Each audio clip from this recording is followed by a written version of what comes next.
Hello friends, આપણું next વિડીયોમાં આપનું સ્વાગત છે। હવે આપણે બનાવશું ચિકન બિરયાની ખારવા ટાઈપ।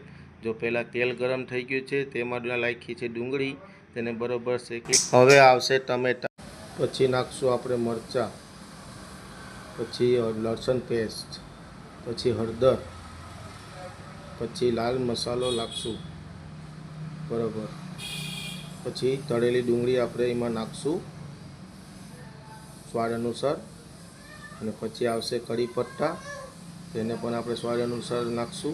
હવે આપણે એમાં નાખશું સ્વાદ અનુસાર નમક, તે આપણે બરાબર મિક્સ કરશું।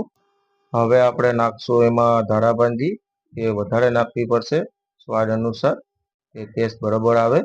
હવે આપણે નાખશું સ્વાદ પ્રમાણે પુદીનાના પાંદડા। હવે આપણે નાખશું એમાં બટેટા, એ બટેટા પણ થોડાક વધારે નાખશું।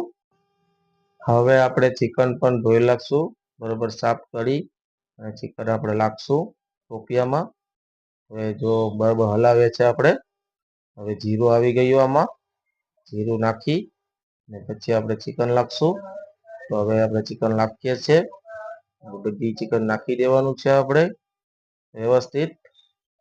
ચિકન નાખી પછી આપણે બરાબર ચિકન નાખીને હવે મિક્સ કરશું। એને વારંવાર આપણે હલાવવું પડે છે કે દાજી ન જાય, એટલા માટે। હલાવવા બાદ હવે આપણે પાણી નાખશું, 2 ઘડા પાણી નાખશું, એ બરાબર ચોખા પાકી જાય એના માટે।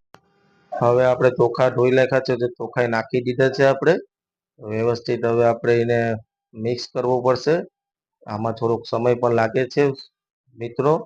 તો હવે આપણે એમાં બરાબર મિક્સ કરશું હવે એને વ્યવસ્થિત। હવે આપણે એલચીનો ભૂકો નાખી દઈશું ચારે બાજુ। હવે મિત્રો આપણે અડધી કલાક માટે એને મૂકી દીધું હતું બાફ મારવા માટે।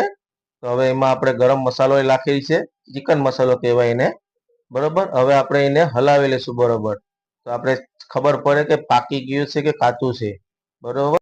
હવે આપણે 15 મિનિટ થઈ ગઈ છે મિત્રો। તો હવે ચેક કરી લઈશું કે કેવી બિરયાની બની છે। તો હવે આપણે જો એમાં હલાવે છે અલ્પેશભાઈ, હાલો મિત્રો, હવે આપણી બિરયાની બની ગઈ છે। ને બિરયાનીમાં કેટલો ટોટલ નાખેલું હતું વસ્તુ, 20 કિલો ચોખા હતા ને 20 કિલો ચિકન હતું, અને આ બિરયાની બનાવવામાં મને અડધી કલાક લાગેલી હતી બરોબર મિત્રો। હવે આપ જોઈ શકો છો કે કેવો કલર આવી ગયો છે ને કેવા ચાવલ પાકી ગયા છે અંદર।